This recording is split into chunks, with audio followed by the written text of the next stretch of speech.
پاکستان میں آم کا موسم ابھی شروع نہیں ہوا، مگر سوشل میڈیا پر کچھ ایسی ویڈیوز گردش کر رہی ہیں جن کے حوالے سے دعویٰ کیا جا رہا ہے کہ یہ مبینہ طور پر ڈیفنس ہاؤسنگ اتھارٹی کی جانب سے سوسائٹی کی تعمیر کے لیے ملتان میں بڑے پیمانے پر آم کے درختوں کی کٹائی کی ہے۔ ان ویڈیوز کے سامنے آنے کے بعد سوشل میڈیا پر بعض صارفین اور سماجی کارکنان کا کہنا ہے کہ جہاں ایک طرف حکومت ماحولیاتی تبدیلی کو روکنے کے لیے اربوں درخت لگا رہی ہے، وہیں اس طرح کے رہائشی منصوبوں کے لیے زرعی زمین یا درختوں کی بڑے پیمانے پر کٹائی غیر قانونی ہونی چاہیے۔ ایک صارف نے گوگل ارتھ کی سیٹلائٹ تصویر بھی شیئر کی۔ تصویر کے مطابق ڈی ایچ اے ملتان کے لیے تقریباً 6000 ایکڑ کے علاقے پر محیط آم کے باغات کو ستمبر 2013 سے مارچ 2020 کے عرصے میں صاف کر دیا گیا، جس میں تقریباً 5 لاکھ درخت کاٹے گئے، جس کی وجہ سے ملتان کے درجہ حرارت میں مسلسل اضافہ دکھائی دیا۔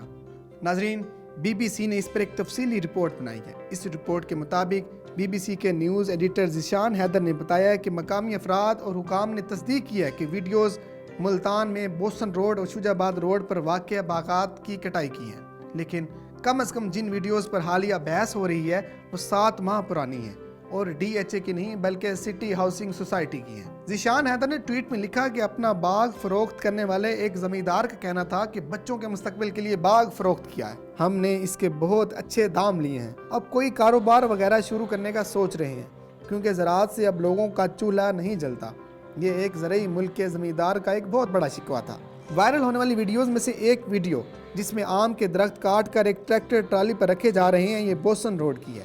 مقامی زمیندار نے بتایا یہ 7 سے 8 ماہ پرانی ہے۔ بوسن روڈ کی یہ جگہ سٹی ہاؤسنگ سوسائٹی کے منصوبے فیز 1 کے لیے استعمال ہو رہی ہے، جبکہ باقی کی ویڈیوز جن میں درختوں کو کٹتے ہوئے دیکھا جا سکتا ہے یہ شجاع آباد روڈ کی ہیں، جہاں پر اسی سوسائٹی یعنی کہ سٹی ہاؤسنگ سوسائٹی کے فیز 2 پر کام ہو رہا ہے۔ مینگو گروپ ایسوسی ایشن ملتان کے صدر طارق خان کے مطابق ایک ویڈیو شجاع آباد روڈ کے علاقے نشتر 2 کی ہے، جہاں سٹی ہاؤسنگ سوسائٹی نے اپنا فیز 2 منصوبے کی تعمیر کا اعلان کیا ہوا ہے۔ دوسری جانب ملتان ڈیولپمنٹ اتھارٹی کے ڈی جی آغا علی عباس کا کہنا ہے کہ سٹی ہاؤسنگ سوسائٹی کو بوسن روڈ پر فیز 1 پر کام کرنے کی اجازت دی گئی ہے، جس میں خریدی گئی زمینوں پر درختوں کی کٹائی سمیت ہر قسم کا ترقیاتی کام کر سکتے ہیں۔ شجاع آباد روڈ پر سٹی ہاؤسنگ سوسائٹی کو فیز 2 پر منصوبہ شروع کرنے کی مشروط اجازت دی گئی تھی، جس میں ابھی وہ درختوں کی کٹائی سمیت کوئی بھی تعمیراتی کام شروع نہیں کر سکتے ہیں۔ ملتان ڈیولپمنٹ اتھارٹی کا کہنا ہے کہ شجاع آباد روڈ پر ہونے والی درختوں کی کٹائی سے متعلق تحقیقات کریں گے کیونکہ ابھی تک وہاں تعمیراتی کام کرنے کی اجازت نہیں دی گئی۔ سٹی ہاؤسنگ سوسائٹی ملتان کے مینیجر حافظ بلال سے رابطہ کیا گیا۔ یہ بی بی سی رپورٹ کے مطابق ہم آپ کو بتا رہے ہیں کہ مینیجر حافظ بلال سے رابطہ کیا گیا اور اس کو تحریری سوالات بھی بھجوائے گئے، مگر اس خبر کے فائل کرنے تک انہوں نے کوئی جواب نہیں دیا تھا۔ آغا علی عباس کا کہنا ہے کہ قانونی طور پر نجی ملکیت کی زرعی زمینیں جو زرعی زون میں نہیں آتی، وہاں محکمہ درختوں کی کٹائی سمیت باغات اور زرعی زمین ختم کرنے اور کاٹنے پر کوئی قانونی کارروائی نہیں کر سکتا۔ حکام کے مطابق اس وقت ملتان میں بہت زیادہ تیزی کے ساتھ ترقیاتی کام ہو رہے ہیں، جس میں کئی نجی ہاؤسنگ سوسائٹیز کے منصوبے زیر تعمیر ہیں۔ بوسن روڈ کا علاقہ چند سال قبل تک تقریباً دیہی علاقہ تھا اور یہ آم کے باغات کے لیے کافی شہرت رکھتا تھا۔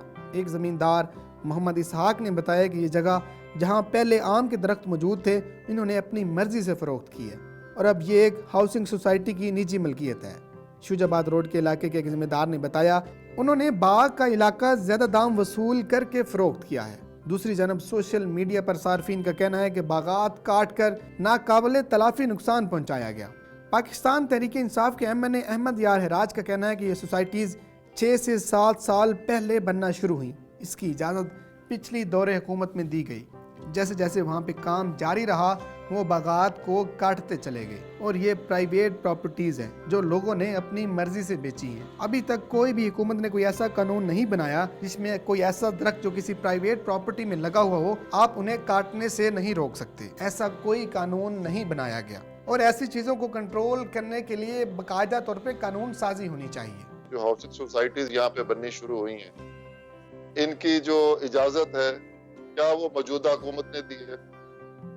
یہ سوسائٹیز کم از کم 6-7 سال پہلے سے یہاں بننی شروع ہوئی ہیں۔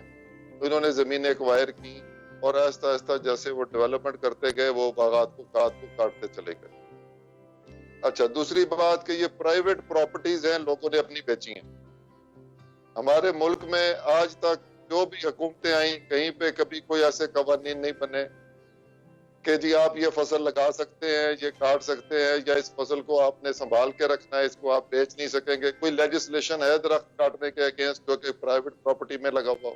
جہاں پر پاکستان تحریک انصاف بلین ٹری منصوبے کا کریڈٹ لیتی ہے اور ماحول دوست پالیسی پر کافی کنسرن دکھائی دیتی ہے، وہیں اس گورنمنٹ کی ناک کے نیچے دھڑا دھڑ زرعی زمینوں پر نجی سوسائٹیز بنائی جا رہی ہیں اور درختوں کو کاٹا جا رہا ہے. اس پر ایک جامع پالیسی مرتب کرنی چاہیے. ناظرین، کیا آپ جانتے ہیں کہ پاکستان کے آموں کا دنیا بھر میں کوئی مقابلہ نہیں ہے؟ ذائقے کے لحاظ سے پاکستان کے آم منفرد حیثیت رکھتے ہیں. بجائے آموں کے باغات کو بڑھانے کے پہلے سے موجود باغات کو کاٹا جا رہا ہے. اگر ہم اپنا تمام تر فوکس ان آموں کے باغات پر کریں تو ہم اچھی کوالٹی کے آم ایکسپورٹ کر کے ایک خطیر رقم کما سکتے ہیں. اس تمام معاملے پر آپ لوگوں کی کیا رائے ہے؟ کمنٹ باکس میں ضرور بتائیے گا.